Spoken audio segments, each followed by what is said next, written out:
We spent the past couple of years in a crazy hot market. Louisville home sales decline as demand outpaces supply. Effective communication is at the core of any situation. If you master these two ideas, you'll have a chance of being successful at residential real estate marketing. I think you need to be looking for investment opportunities that move the needle. The market will never crash if demand exceeds supply. This is what I've been telling you all along. This is the Jay Pitts Show. And we're back, folks. Welcome back to the Jay Pitts Show, right here on Talk Radio 1080. I'm your host, Jay Pitts, here with Ryan Harris. What's up? We're just talking about, if you just heard a crash on the radio, that was not either of us. Okay, so... And not an actual crash if you're driving. Yeah, no, absolutely not. And we are not driving. We are safely in the studio. That'd be dangerous. Down here at 4th Street Live, Talk Radio 1080, the iHeart studio. We realize we don't really talk about the fact that we come down here every week very much. Very nice. Very nice. I was noticing the lighting above us as we started today. You just kind of end up going through your daily autopilot from time to time and not really taking stock. I swear, Thursdays when we record this, these days fly by. Oh, absolutely. Because it's like, I don't know about you, your morning routine. I know that with the baby, it's kind of maybe a little less than, I don't know, regimented maybe, as you appreciate, because obviously kids just throw you a wrinkle sometimes.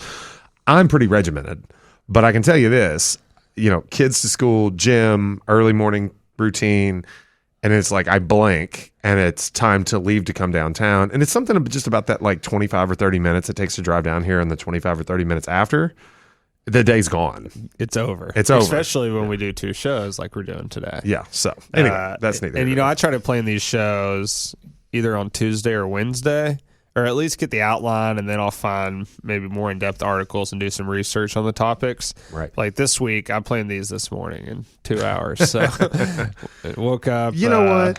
It's fun. Yeah, it's good. It is. We fly by the seat of our pants sometimes. So I will say we got two very good shows. We have a new segment in one of them. But yeah, I guess let's move on. We were just talking. You got the new Apple Watch. I did. You slept in it for the first time. Yeah. It's the Ultra 2, which I didn't realize there was a second Ultra. I didn't know there was an Ultra. I had a Series 5. It's just like it was not keeping its battery. Yep. That's the number one complaint for a full day. But this one's the larger. Apple Watches. Yeah, this is larger, so I feel like maybe the battery they deteriorate. I know over time, but hopefully, it was a whole day, a whole night's sleep, a whole next day, and it started running out of juice by about 5 o'clock on the second day. Gotcha. And I literally just took it off, threw it on the charger for about 30 minutes, and threw it back on, and it was at full. It was at full. So 30, 45 minutes, I think, is pretty much a full charge. Yeah, so I wear the Garmin Phoenix 7X. It's Sapphire Solar, and it's a lot of words. That's a lot. It's a big boy, though. It gets about 28 days of battery life, and it'll charge in about an hour.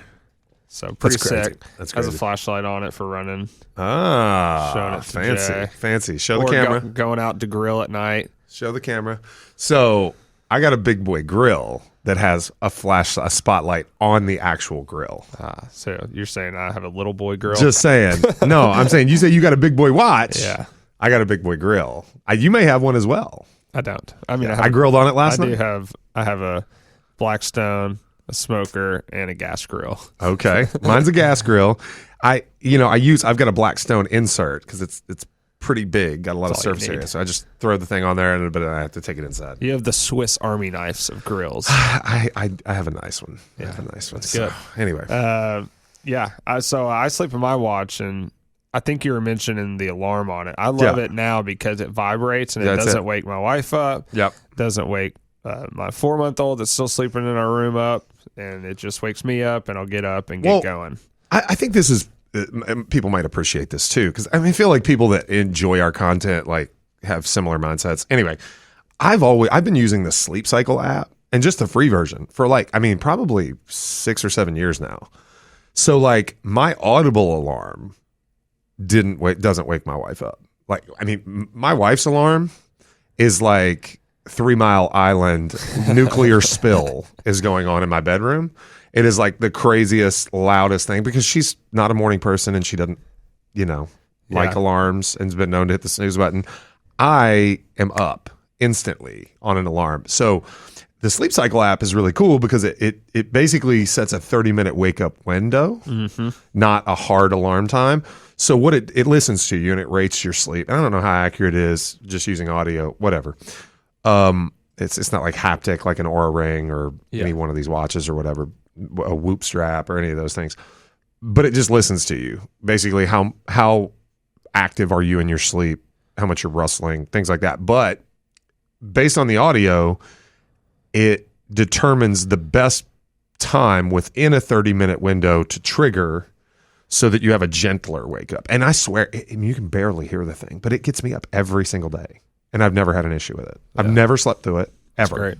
Knock on wood. But soft wake up. but yeah, I did appreciate the vibration on the wrist. Yeah. Speaking of the Whoop band, though, since you brought it up, I don't know if you saw this report, but there's the Live and PGA Tour talk still going on. But Whoop band clearly has a huge deal with the PGA Tour and a lot of the players.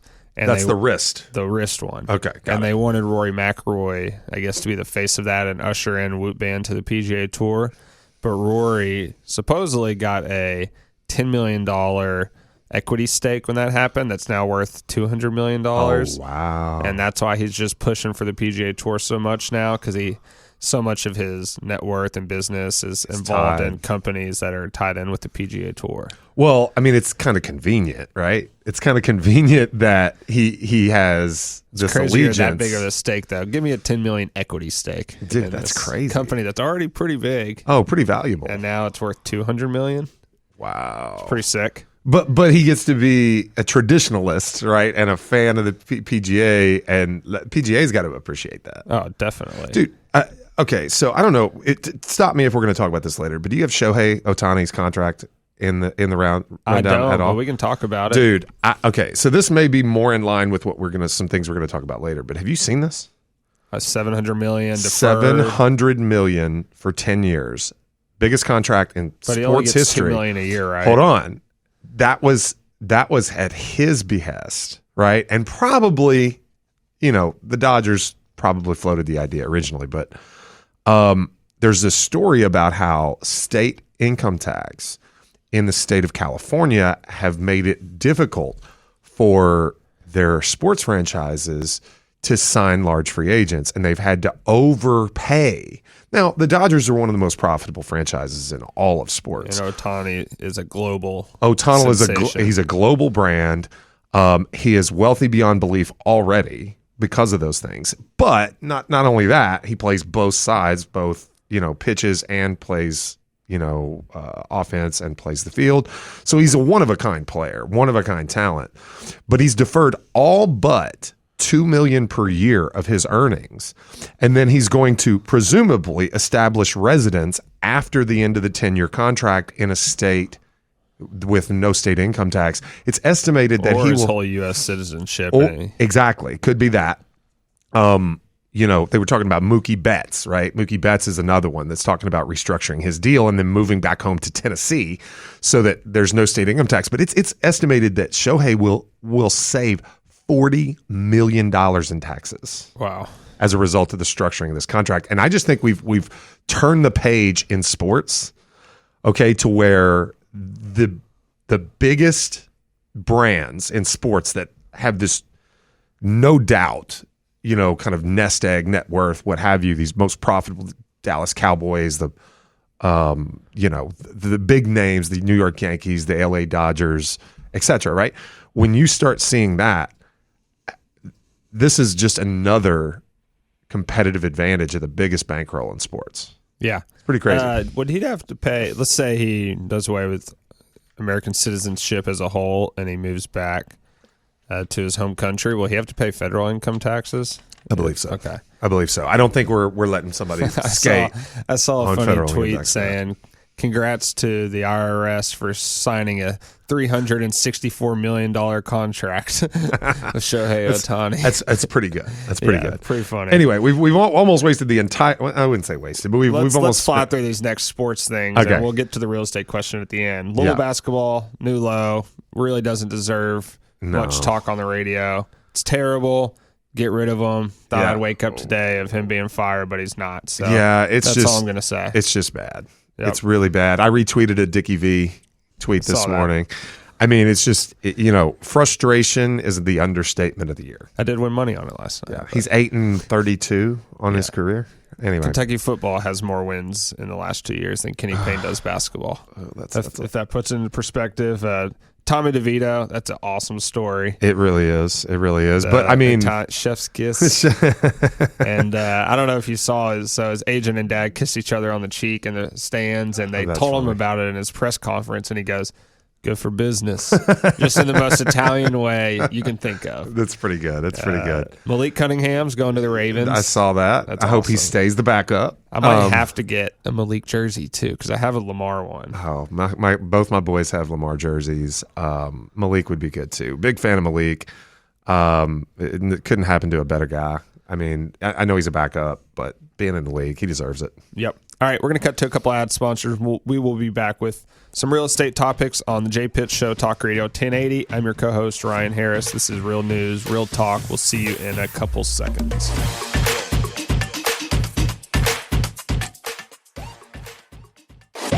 Welcome back to the Jay Pitts Show. I'm your co-host, Ryan Harris. This is Talk Radio 1080, Real News, Real Talk. All right. Real estate. Jay, Sure. I'm sure you've been seeing this, but to me at least, it seems like every agent is posting about rates dropping, but it's the same boring posts from agents with no real substance behind it. It's just they want to tell people rates are dropping, but they're not making themselves stand out. So if you're an agent and want to talk about rates dropping, what kind of videos should people be making if they want to stand out instead of just information overloading? Like, hey, rates are dropping, buy now. It's pretty annoying to me already. Yeah, it's frustrating.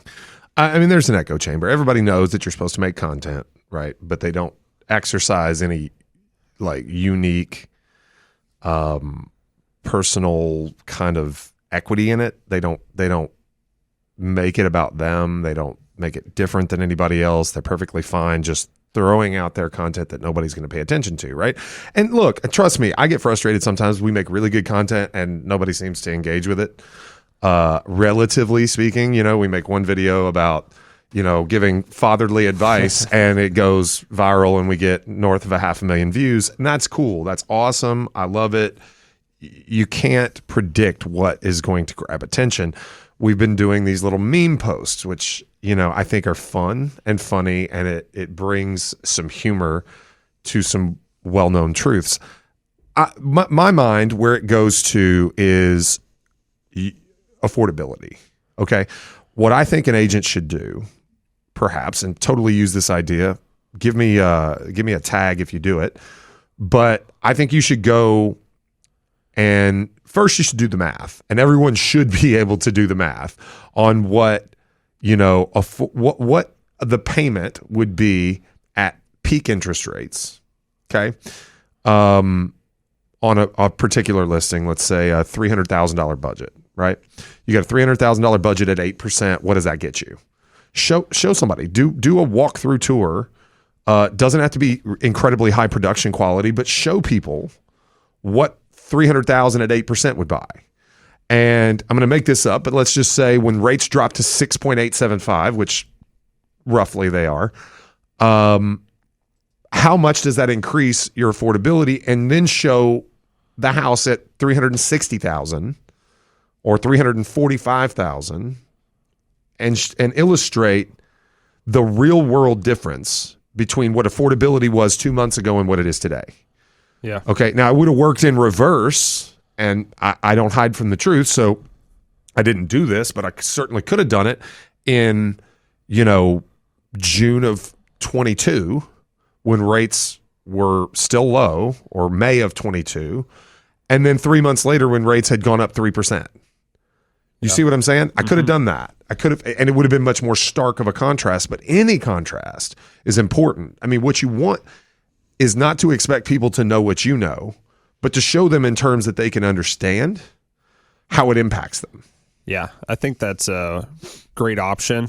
And, another way you could do that, which I think some of the most underrated videos out there, and I feel like people used to do a lot more of them, a whiteboard video. You, with the marker, doing math on a whiteboard Yes. that stands out. Those used to crush. Whiteboard videos are great. I was going to say, screen share or, just pop up. Hannah does this for us all the time. We've got like a little graphic that we want to show on the screen. Just talk. Just be you facing the camera saying, hey, rates have dropped from 8.25 to, or 8.125 to 6.875. The difference we've figured out is $65,000 in affordability. Here's a listing, right? Do the TikTok thing. Here's a listing you could have bought last week, okay, or 2 months ago, and here's the listing you can buy today. I mean, something like that, I think would kill. Yeah, absolutely. And another option, if you don't want to talk about the math piece, talk about what's going to happen to supply and demand Absolutely. if this happens. Different outcomes, different scenarios that could play out. Public doesn't realize what's going on with that. Absolutely. I mean, something we've had success at is drawing a distinction between the narrative put forth by the legacy media and then what's going to happen here specifically. So just like you've been hearing that the market is crashing, and I've been telling you it hasn't for years now, right? Frankly, years. Crazy, is that? Years I've been saying the market wasn't going to crash. I don't know that 275 basis points is going to happen in terms of reduction. I don't know that prices are going to go wild, right? I think, Southern California could see a much more rapid increase in prices than we see here in Louisville, Kentucky. Yeah. Right. I think 3, as we've seen, the Fed come out and say, I think you got that on the rundown today. We can discuss that. But the Fed is saying three rate cuts. Yeah, let's go ahead and dive into it. So yeah, Fed says 3 consecutive rate cuts starting in 2024. Okay. If that were to happen, I think you can see a marginal increase in price appreciation here. But the thing is prices have never stopped appreciating. Right? We could see 8 to 10. We could see 8 to 10% and not 15% like we saw in 21. 8 to 10. That's great. I would take it any day of the week. And actually, it's healthy and there may not be a hangover from it. Yeah. Let's dive into the basis points. So Sure. Goldman Sachs quoted an article, in light of faster return to target, talking about inflation reaching 2%. We now expect the cuts to come earlier and faster. We're forecasting 3 consecutive 25 basis point cuts in March, May, and June, followed by quarterly cuts to a terminal rate of 3.25% to 3.5%, 25 basis points lower than we previously expected. So that's pretty significant.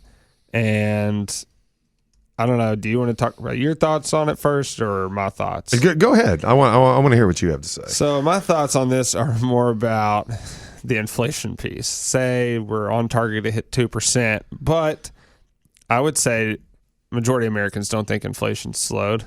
Yeah. Like everybody's still feeling the effects of it. But then I go, why hasn't spending stopped? Because it's the most money ever spent on Black Friday ever. Yeah. No pain. And we will be talking in a later segment about this holiday season and how people are feeling it. But that's where my mind goes. They say inflation's on track to hit 2%, but I would say everyday Americans don't feel inflation slowing. I mean, 2% still rising costs. Yeah. And after what we've experienced the last couple of years, any percentage inflation is significant right now. Absolutely. Well, and that's the thing. Who's to say that 2% inflation is healthy?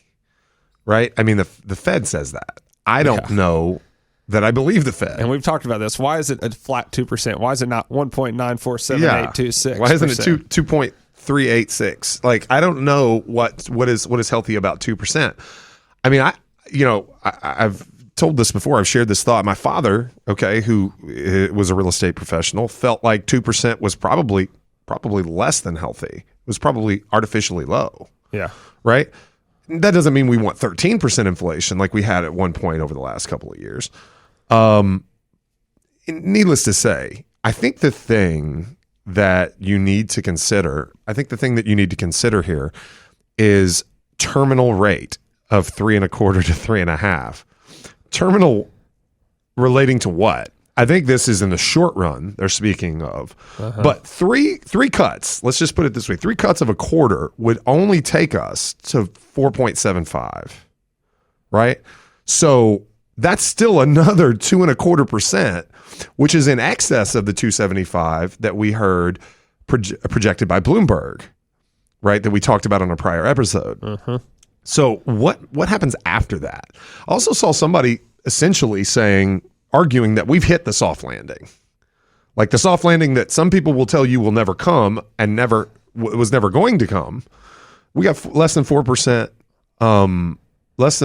unemployment. Okay. Yeah. Inflation is down quarter upon quarter upon quarter. We're down, over 1% of interest rates in the last month and a half. I don't know. Like that kind of argument starts to seem a lot more compelling than it seems ridiculous. Yeah. Right. And I don't know. Again, everything seems expensive these days. Here's what I think. I think we're kicking the can down, which we always have, the road, but the road is the longest road that's ever existed, and it's eventually going to reach the end. You know what? We're just kicking it. All roads lead back to America having. Have you ever seen that? Have you ever seen those that graphic? It's like an infographic video of defense spending. No. Oh my Lord. I have to share this with you. We need to put this on our socials. It starts in I know we're running out of time in this segment. We'll get there, but it starts with 1900 and it tracks all the major, world economies. And it basically tracks the United States along with other countries. You see the spike during the Cold War and Britain was spending a lot and then they weren't. And and actually, that a lot of that was in the news here recently because it was found that a lot of Western Europe is severely depleted in terms of their military force. So all roads go back to who collects our debt. I'm not joking. It's kind of funny. You can say we have this debt and deficit, but who's collecting? Who's collecting? Britain can't help Ukraine because they don't have it. Yeah. So we're sending money. That's the impetus for helping Ukraine is because no one else can. I know we're getting into a geopolitical conversation here, but that graphic is really quite interesting. Yeah. We have the greater military than all the world's militaries combined, and that goes back to economics. Who collects? America. Anyway, that's about all the time we got in this segment, folks. I promise it'll be a little more cheerful next segment. But this is the Jay Pitts Show here on Talk Radio 1080. We'll be back after a couple of sponsors.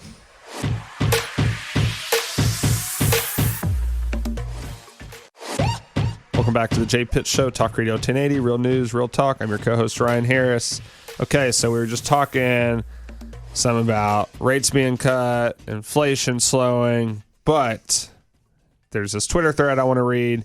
And it says 60% of Americans are living paycheck to paycheck this holiday season per Lending Club, and some are struggling with the decision of whether to overextend to get home or skip the festivities altogether. Let's get into it. So overall, 4 out of every 10 consumers think this holiday season has been harder on the wallet compared to last year. First take, I'm surprised it's only 4 out of 10. That doesn't sound as bad. I don't know why, but 4 out of 10, I guess it's lower than half. But how are they handling it? Well, many are taking the just put it on my card route, contributing to a record credit card debt of over $1 trillion now. So credit card debt in the United States has reached over $1 trillion for the first time ever. And what does that mean? It means nearly 96% of shoppers expect to overextend themselves financially this season, and only 23% intend to pay it off within the next couple of months. 33% of consumers even plan to dip into their savings to make ends meet, but for some, that may not be enough. 1 in 3 Gen Zers report struggling to find the resources to even fly home. And since student loan payments resumed, Gen Z borrowers are caving under financial pressure. 66% intend to take on more debt to get through the holiday season per Credit Karma, and many of those will make it home, have their parents footing the bill. So, despite all this, like we said earlier in the show, Black Friday alone saw record online sales, and forecasts predict even more records to be broken as we go deeper into this holiday season. So, like we were saying, everybody's spending a lot of money still, even though they don't have the money. And what happens? Credit card debt reaches over $1 trillion. We talked about this in in a previous episode. I mean, that's kind of a dubious headline, as things become more expensive, people spend more money.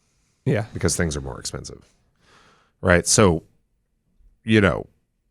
not saying it's not an issue. I have a hard time. I mean, so would you rather see number of purchases or maybe, or here's what I know. I know that the disparity between the haves and have-nots is growing. Okay. And, we mix in, even with this, some different like survey type statistics that I have no idea what they're basing this on. I have not a lot of trust for the media. Okay. So that's something there. So we go back and forth between, statistics based on surveys and then, some kind of red herring arguments and some incomplete appeal to authority type stuff. And it's just, I think that there's an issue. I can see with my own eyes that the haves have way more than they ever have, right? The have-nots have less than they ever have. Homeownership and affordability is becoming very challenged. That's our industry. We see it firsthand. It's really, really hard for people to become homeowners. I said the wealth gap is growing. The wealth gap is growing. And so if you look at like gross spending numbers, well, the haves, they buy more expensive things. They have more, so they spend more, right? And things are more expensive. So I think, conflating all these things together, I think it's just a little disingenuous, and that's what Morning Brew and places like this are kind of in business to do. If you're going my dark outlook on things, I think America knows something's broken. Deep down, I think most Americans know something's broken with our financial system, government system, political system, and those that don't have the money are spending it and just waiting for a bailout, it all to break. Oh, well, that too. Well, I mean, what would you expect? Who has not been bailed out over the last 10 years? I mean, it started with citizens of the United States. Well, I mean, even them. I mean, not a lot, but they've gotten checks from the federal government to spend. A large portion of the American public was paid a payroll for not working that was subsidized for business owners by the federal government. So, I mean, that was which in the end just creates the taxation of inflation. It was exactly. It was the crux of the PPP program is, okay, so you're going to give me money to keep paying payroll for people that are sitting at home not working. Yeah. And that's okay. I don't have a lot of issue with that. But like pretty much everything has been bailed out at the expense of our national debt and deficit. And it goes back to what I said before is who's going to collect our debt, right? We spend money we don't have and nobody's willing to collect.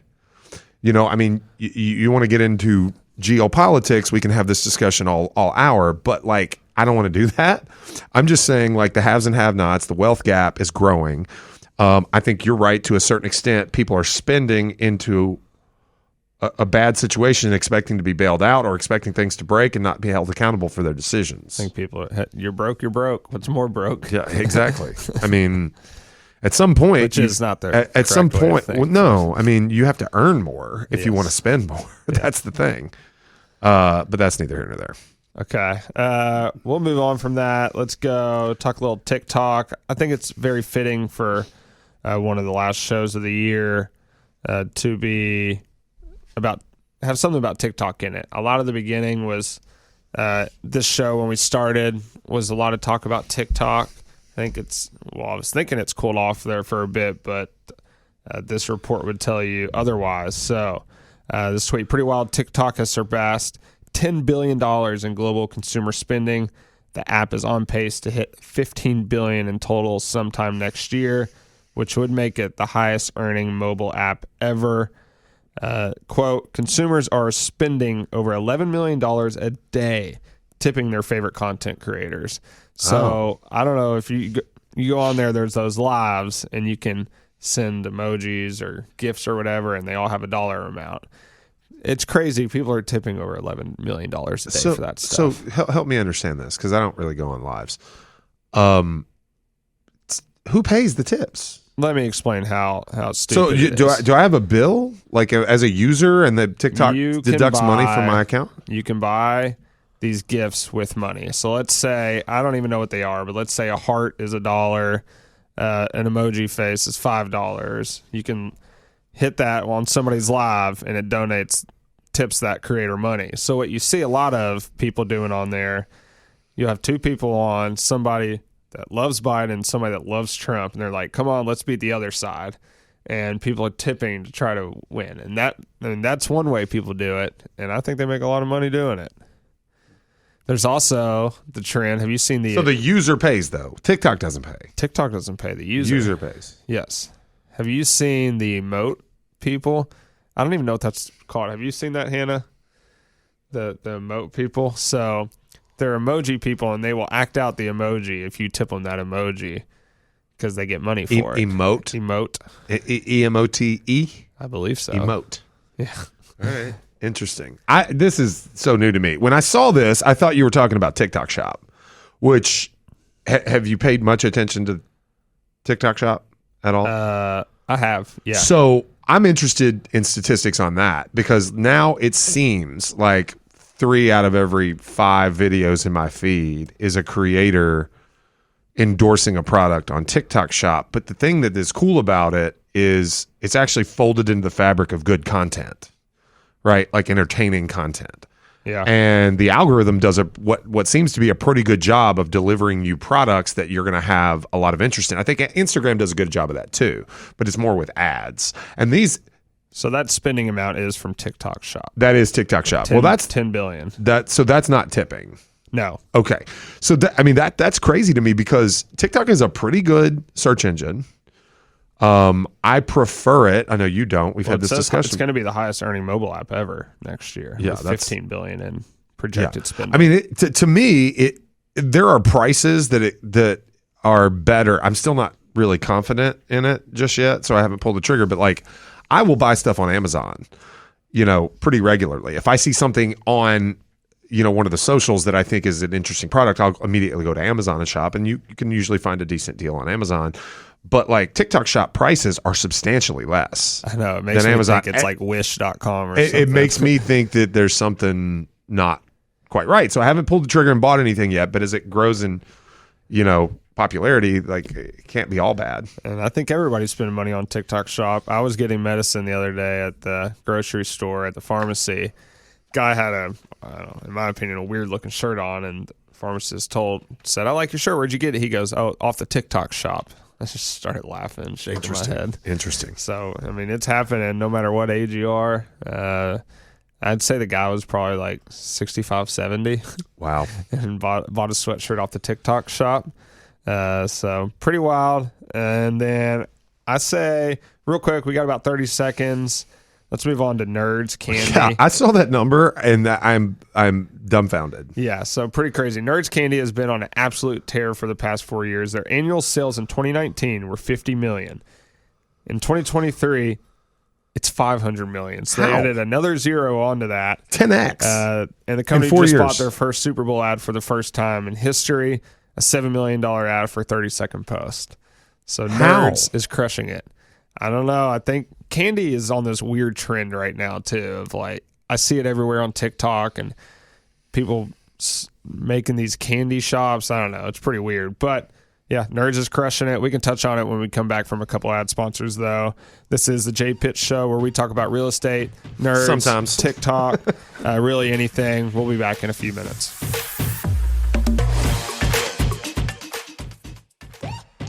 And we're back, folks. Welcome back to the Jay Pitts Show here on Talk Radio 1080. I'm your host, Jay Pitts. As Ryan took us to break talking about Nerds going 10x in 4 years, I'm like shocked. I love Nerds and their new little nerd clusters they have, which is like is that why? A nerd ball. Is that why? Nerds around a little like sticky candy. It's good, dude. That's got to be why. Like a new product. Yeah, like, but a new product 10x's you. You got me. I mean, I'm like going to like, does Gen Z love nerds? And it's like what is going on here? What was your favorite candy growing up? Sweet candy. Sweet candy. I'm not a sweet eater. Like it's probably something chocolate. Like I don't know, like hard candy I wasn't really into. I love Laffy Taffies. I tell you what I loved, and this is going to sound so old. My grandmother had them, and that's why Werther's Originals. I knew that was coming. Butterscotch candy. She had a little hard candy. That's really the only thing I remember. They're fine. It's fine. I always remember going in banks with my parents as a kid. They would always have those there. Oh yeah, you went in banks. Your Banks. dad's a builder. You sat in a bunch of closing rooms. Yeah, just or like I did in the lobby. Dude, the white lifesaver mints that we still have at the office now. I call them closing mints. I started calling them that when I was like 10 years old, and they're still closing. When we got that office building, I go, Heather, we've got to buy closing mints. Closing mints. We got to have some closing mints. Got to get Werther's in there now. Oh gosh, see, you're gonna get me in trouble. I don't know. We might have to Favorite call candy, ourselves but dude, a different older brokerage if we do that. Candy bar draft coming to an episode near you. It's gonna be a tough one for me because I couldn't really have chocolate I can't really eat milk chocolate. You can't eat milk chocolate? Way allergy, Really? man. I guess that's right. So, I guess I knew that. I would do it sometimes, but You I would pay have for a it? major disadvantage of that one. Okay, well then we'll We'll pass. That's why I asked what candy of yours was your favorite, not chocolate. Yeah, sorry. Yeah, I mean, I And don't know then that Jay immediately goes, probably be a chocolate one. I didn't hear you say chocolate. You said sweet candy. What was your favorite sweet candy? Roll the tape. All right. All right, We can check. Let's keep it moving. I was just thinking, my wife, I usually think I say things, and I bounce around conversations a lot. I'll start having a different conversation in my head right after I was talking about something else with friends, and I'll start talking about the conversation I was having in my head, and my wife's just like, nobody knows what you're talking about right now. That's called being married, right? Yeah. That's called being married. Well, I think it's also just called, man, my head is in a million places at once. As much as I try to focus on one thing like we've talked about, well, maybe I can't do it. Maybe it's just similarities between you and I, because Jen goes, we didn't talk about that. What do you? And I said, you remember we were talking about the thing? And she's like, no, we didn't talk about that. It's, yeah. But you always, yes, we did. Yeah. Oh, you have to stand up for yourself for sure. Okay, let's see. Yeah, I love nerds, but Laffy Taffy is my favorite candy growing up. Laffy Taffy. Have you seen the movie Leave the World Behind? I have not. I see it keeps hitting my my Netflix, recommendations. I think I've told you, like I fall asleep in about 1 minute. So by the end of the day, I took a nap at 4:00 yesterday, like 25 minutes, and it's the greatest power thing nap, ever. dude. You can't do more than 30 minutes. It's a I struggle. But no, I have not seen it. It will probably happen soon. Have you heard about it at all? I haven't heard much about it. I know it's Okay. kind of a thriller, apocalyptic kind of deal. Okay, so yeah, this won't be any spoiling. Good movie until I found out who the executive producers are. Have you heard that? I have not. So the Obamas are executive producers of the show. Wow. And Show or movie? Movie. And like you said, it's about pretty much the world ending. Well, America ending. And there were some scary quotes from this article. Let me see if I can find it. Let's see. So, okay, here we go. So from, I guess, the original director or somebody involved with the movie said, in the original drafts of the script, I definitely pushed things a lot farther than they were in the film. And President Obama, having the experience he does have, was able to ground me a little bit on how things might unfold in reality. So that right there, That's scary. is scary. And then another quote, I am writing what I think is fiction for the most part. I'm trying to keep it as true to life as possible, but I'm exaggerating and dramatizing. And to hear an ex-president say you're off by a few details, I thought I was off by a lot. The fact that he said that scared the F out of me. Oh, wow. I'm not sure I can say it. I didn't. No, you didn't say Okay. it. I don't know. Leave the World Behind's out on Netflix now.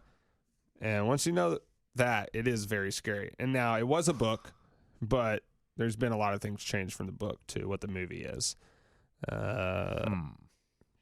Yeah, it's unsettling, to say the least. So it's not like what was the Netflix movie about the world ending with was it a comet? Something hit the United States. Yeah, so this one is more about not the world ending, but America.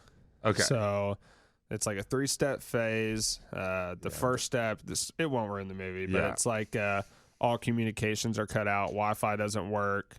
You basically isolate everybody in that way. TV stations don't work, and then there's a second thing that hits, and then basically you eat yourself from within. Yeah. I mean, well, I've heard some unfortunate, plans that like have contingencies and things like that. Who knows if it's even true, but like, yeah, there's like, there's like Cold War relics like that, like supposedly Russia pretty much like designed this total plan that would, upend the United States, and it was not bullets fired, for the most part. It was to create infighting within this country, which is kind of creepy as much as we don't like each other already. So, interesting, Ryan. Interesting. All right, we gotta do something a little more positive. Okay, this has been a Debbie Downer. I guess we can move on then. Well, let me end with one thing on that movie, because I know somebody listening is wanting me to say it. Worst ending to a movie ever. Oh gosh, you still need to watch it though. All right. It's still a good movie with a bad ending. So, all right. I guess let's move on with our last 4 minutes here. We're gonna do a quick pizza topping draft. We've been doing these. I guess you said you won the last one. I feel like I did. Okay. Oh, I don't know. I just said that. Yeah. I just said that. That was totally me just razzing. There you were in the people. office. I saw comments saying there were comments both. That's the way it always is. A lot of people were surprised French fries made it to 3. So it was such a generic pick. I felt like a Brock Purdy pick right there. I felt like you needed to be a little more specific. Okay, we got to go. Well, all right. Well, come on. We got set. We got 4 minutes. 3.5 minutes. All right, let's 4 go. minutes. All right. Let's So do rock 3 paper apiece. scissors. No, you went first last time. So you go first this time. All right. So I'm going. Obviously with pepperoni. Okay, good one. So I think that's Pepperoni probably a at crowd 1. favorite. My favorite, I'm going to go with sausage. Sausage is my preference, but pepperoni is the better pick. I agree with that. Okay, it's my sausage is my preference too, but it's like every pizza you see or ads on, it's a pepperoni pizza. Yeah, absolutely. It's kind of like probably like craft beer, like IPAs sell like 80%. Like pizza has to be like 80% share. Man, I'm still not a craft beer guy. Yeah. Okay. So you got. I mean, can you with your allergy? Like, can you drink a lot of craft beer? Okay. Yeah. All right. Well, so it's not a gluten allergy. No. It's whey. Okay. Whey. All right. So let me ask you this: do you go back to the sausage? Do you go Italian sausage? Do you go spicy? I want spicy sausage. See, that's where I'm at too. Okay. Yeah. All right. We're on the same page. All right. What's number 2? What's your number 2 pick? Number 2, I'm gonna go the veggie route. Let's go banana peppers. Banana peppers are good. I'm not a huge veggie pizza person. Me either, but I like some spice on it. Banana peppers. Banana peppers will bring it. I like that. I'm gonna go buffalo chicken. That's good. Buffalo chicken, I think dude, Parlor Pizza in town. Shout out to Parlor. Best buffalo chicken reference, pizza. Not buffalo chicken pizza, buffalo chicken topping. Buffalo chicken, the topping. But I do like a buffalo chicken pizza. I was wondering if we should do pizzas versus toppings. Yeah, toppings I think is where it's at. Yeah. Toppings is where it's at. So I've got pepperoni and buffalo chicken. You've got sausage and banana peppers. Not bell. Not bell, sorry. Both B's. So my pick now? Yep, your pick for number 3. All right, I got a wild one for you here. Okay, are you thinking the same thing I'm thinking? Probably not, because you either love this pizza. It's kind of a new trend lately. Last couple of years, I love it. Some people probably hate it. Pickles, dude, I love pickle pizza. Yeah, it's awesome. Was not gonna pick it. The Post has a great pickle pizza. Does it? I was totally gonna pick something else, but I love that pick for you. This is like, I think we're most in sync on this draft here. We are. All right, I might lose you here though. Because this is a controversial one. I think you know where I'm going. I do. I'm going pineapple. Oh, okay. Is that not where you think I was going? I feel like olives are controversial sometimes, but pineapples makes more sense. See, pineapple, I feel like, is the most controversial topping. It is. My family, my kids, my wife, they both love Hawaiian pizza. I can't do just pineapple. I have to do the ham and pineapple because I'm a meat eater. I'm a carnivore. I would say I don't mind pineapple. I would never order it. It would never be my preference. I will say, Craft House Pizza in J-Town, right by my kid's school, they have like a ricotta mixture on it underneath the sauce. Could that have counted for a topping, ricotta? it's cheese. So somebody could have said cheese. I wasn't going there because I'm not that basic. But I'm saying ricotta may be a little less basic. But no, seriously, I think the ricotta ham and pineapple pizza at Craft House in J-Town is pretty sublime. All right, there's a shout out. What do you think about that? Not a paid ad. Not a paid ad. Maybe next. Maybe in the future. I threw out Parlor's name too, so I'm not a. Throughout the post. Yeah, you threw out the post. So hey, so just in recap because we just got a few seconds. Pepperoni with the first pick for me. Then I had sausage, banana, peppers, and then pickles. I sausage, banana, peppers, and pickles. So I had pepperoni, buffalo chicken, and pineapple. Yep. I feel like we're fairly in sync on this. It's good picks there. Good picks. All right. That's all the time we got for this episode, folks. We appreciate you as always. Coming down to the end of the year, not too many shows left, but we appreciate you sticking with us all year here on Talk Radio 1080. Check us out on all the socials at JPitts Realtor. RyanHarris.re. RyanHarris.re. Once again, we will see you soon next week for the JPitts Show here on Talk Radio 1080. Real news, real talk. Peace. Ho, ho, ho.